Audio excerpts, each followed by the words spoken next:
A long time ago, in the year 326 BC, a great leader named Alexander the Great traveled to India.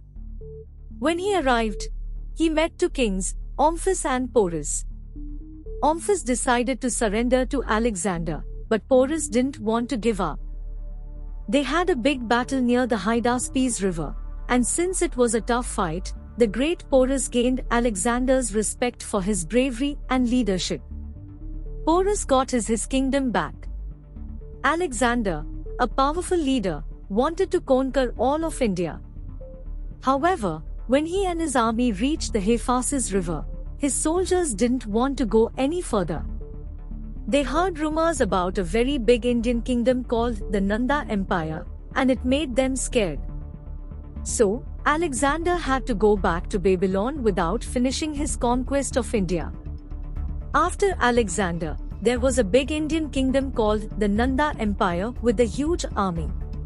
In 320 BC, a man named Chandragupta Maurya became victorious and played an important role in the region. Chandragupta Maurya, the Indian king, came from a family that's not entirely clear. Some say he was a peasant, while others say he belonged to the warrior caste. He learned about war with the help of his guru Chanakya and became skilled in ancient warfare, tactics, and politics. Later, he used these skills to conquer his own empire. Chandragupta wanted to defeat the Nanda Empire but faced initial failures at their capital. So, he changed his plans and took control of the northwestern lands. By doing this, he cut off supplies to the Nanda capital, leading to their downfall. After setting up his own kingdom, Chandragupta fought important battles that played a big role in shaping ancient Indian history with the help of Chanakya. Chandragupta wanted peace and a marriage connection, so he gave 500 war elephants to Seleucus. This helped them get along well. Bindusara, Chandragupta's son, kept up the smart policies. He was friendly with Seleucus and let people practice their religions freely. The empire grew more in the south, reaching the Deccan Plateau. This story is about Ashoka, Bindusara's second son. Ashoka had two brothers, Susuma and Vitashoka. At first, it seemed unlikely that Ashoka would become the Mauryan emperor because his mother, Subhadrangi, was a commoner, while Susuma, the crown prince, was a favorite child and his mother was a royal princess. However, Indian princes were often sent to govern distant regions in those times. The young prince, Ashoka, was sent to a city called Takshashila to stop a problem. He did this job well and fast. Takshashila was a smart and diverse place where people from different beliefs talked and learned together. This helped Ashoka know more about the world and made him kinder and smarter. After that, he went to another important city named Ujjaini, which was the capital of Avanti province. Ashoka did a great job as a governor, taking care of an important place between the capital and the coast.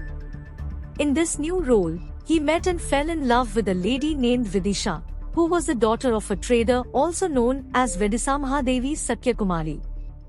She was the daughter of a merchant from Vedisagiri and was married to Ashoka while he was serving as viceroy of Ujjain.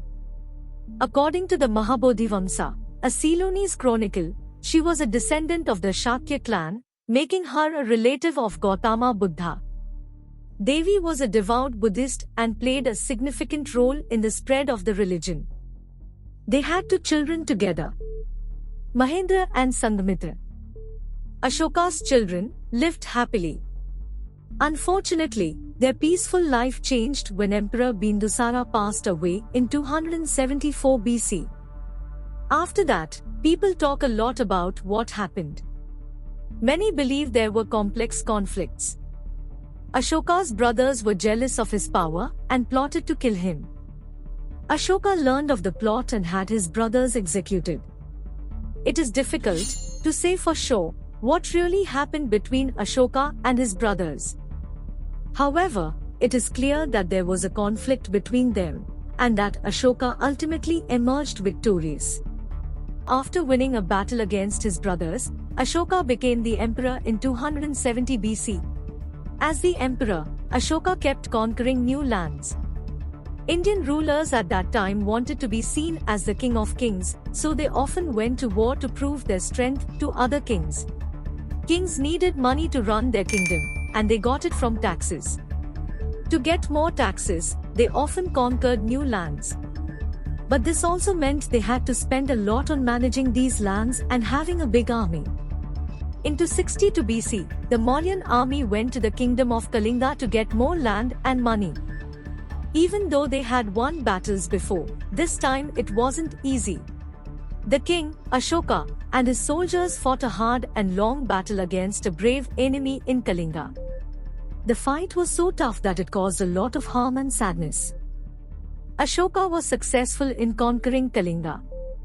After the last battle, Ashoka looked at the battlefield with many injured and dead enemies.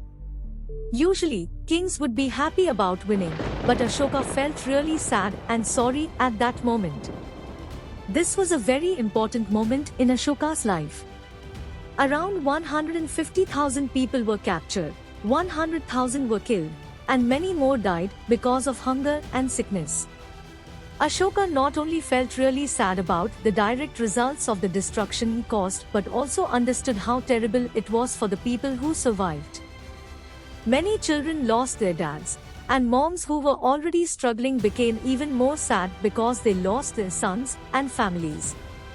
Ashoka, who was wise and caring, realized how bad war was. He said something that no other winning king had ever said before. He felt really sorry for taking over Kalinga, and he told everyone about it. Around 150,000 people were died. Ashoka, who was once tough in battles, changed a lot. He said even a tiny bit of the people who were hurt or captured in Kalinga made him very sad. This was not the same person who fought with his brother and became king. He admitted he made mistakes and felt really bad about how useless and sad wars are.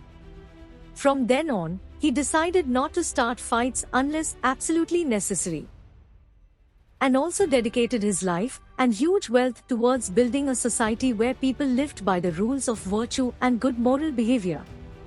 This abrupt change of heart gradually led Ashoka to the teachings of Siddhartha Gautama, the Buddha, who had preached the same values of peace, non-violence, and benevolence to centuries earlier.